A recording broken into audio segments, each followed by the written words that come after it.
Welcome to 12 Days of Creativity, a music production challenge that helps you finish more music and gets you creating. I'll guide you through crafting a full track in 12 videos, blending technical insights with confidence-boosting tips. More info and how to enter, check out the link below.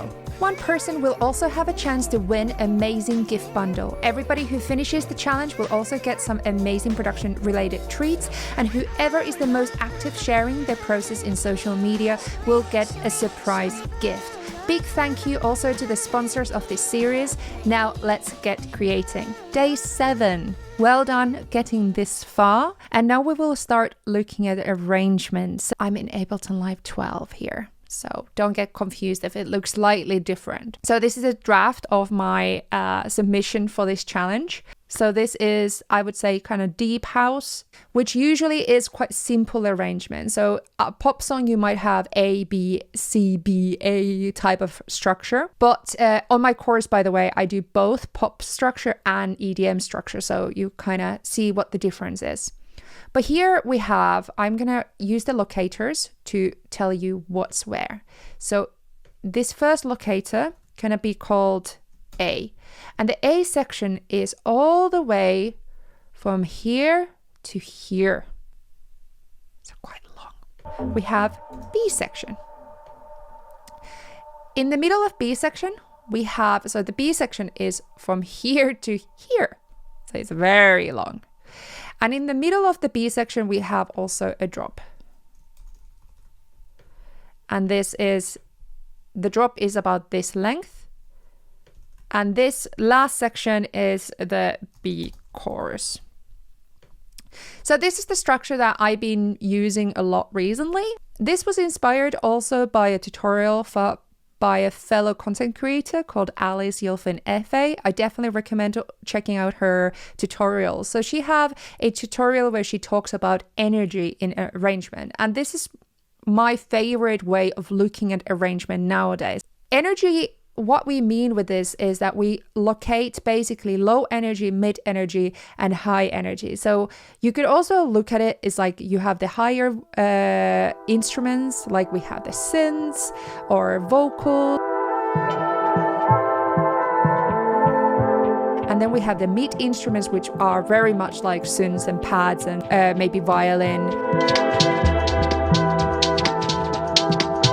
High end of drum kit as well. And then we have low, which is kick and bass. So example, in the beginning, I wanted to be mostly just, I wanted to be mid-high energy, low, mid-high, maybe until here. And then we start taking the kick away, we start filtering away, and we start taking that we only have high and mid energies, just this area here. That means that when we're coming to this B section beginning, it's mostly just low energy. So we're dropping it back.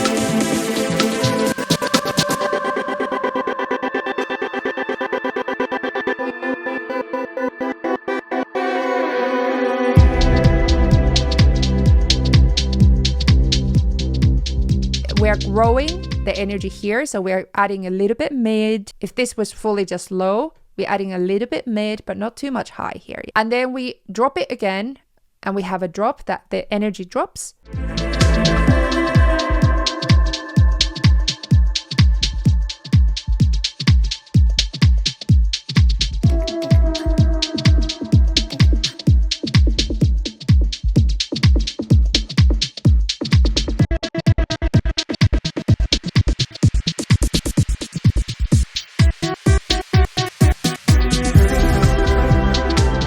And then we bring everything in back here. The energy levels doesn't need to only be on frequency ranges. It can also be the vibe of the instrument. So example, on the B section here, I have this instrument that I added here as well in the beginning, but I just couldn't find a place for it. But this is exactly, trust the process, because I thought, okay, it doesn't fit to the chorus. But then when it came to adding some kind of harmonic element to the B section, I was like, oh yeah, this fits perfectly here.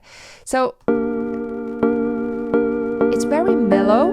I wanted to try meld here, and it's a meld preset, cracked piano. And it has this like rain sound on it, which sounds so nice, so mellow. So even though it's quite high frequency, I thought it actually brought the energy down a lot. On the top of that, I have kick and percussion.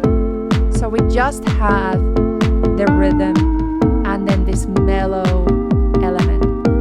On the top of that, I added some vocals that are super, super, super delayed and a lot of reverb. So example, I have the sample of my mother counting.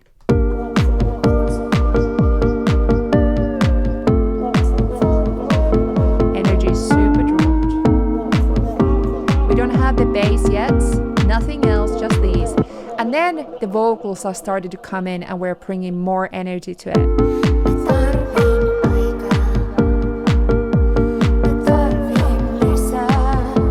And it's repeating the same melody.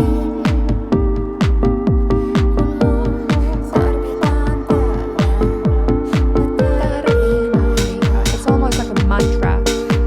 Slowly I'm growing the drums, hi-hat coming.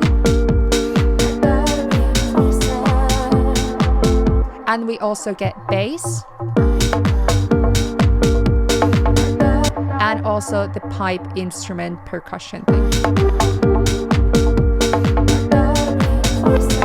So just growing the energy with the rhythm. And so energy can also be grown with rhythm and with instrument. It's not only frequency balances.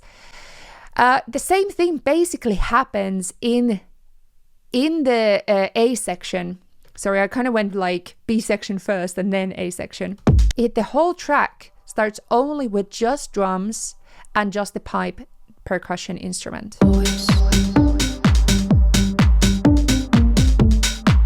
So there's like an anticipation energy to it. We have the beat going on, but we're kind of adding energy. Bass.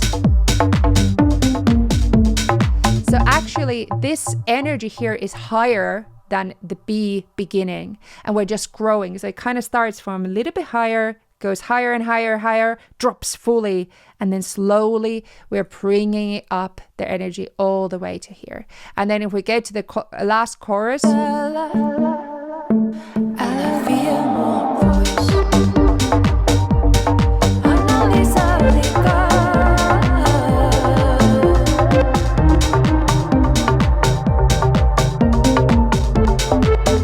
what is the song trying to make you want to do? A bit like, you know, if you're watching a movie and they add sad music or they add active music, the same way you want to look at your track. Where do you want the audience to be emotionally, in what section? That's basically what I'm trying to say with this whole section.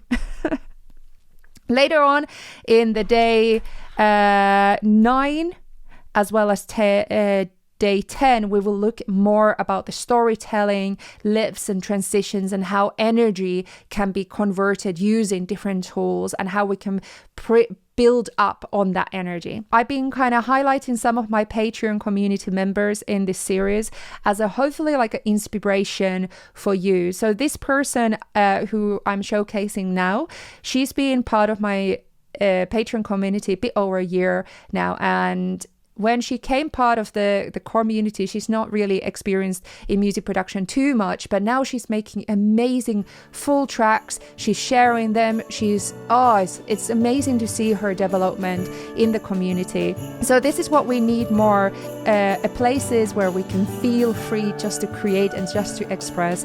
And that's why I'm very proud of my Patreon community for that. Hi, I'm DJ Terhinator, and this is Helsinki, Finland.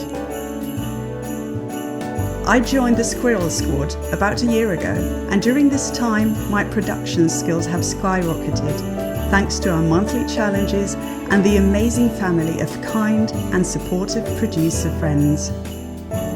They're always there for me, listening to my tracks, giving me constructive feedback and helping me finish my projects. I'm sure that without this group, I wouldn't be making this New Year's resolution.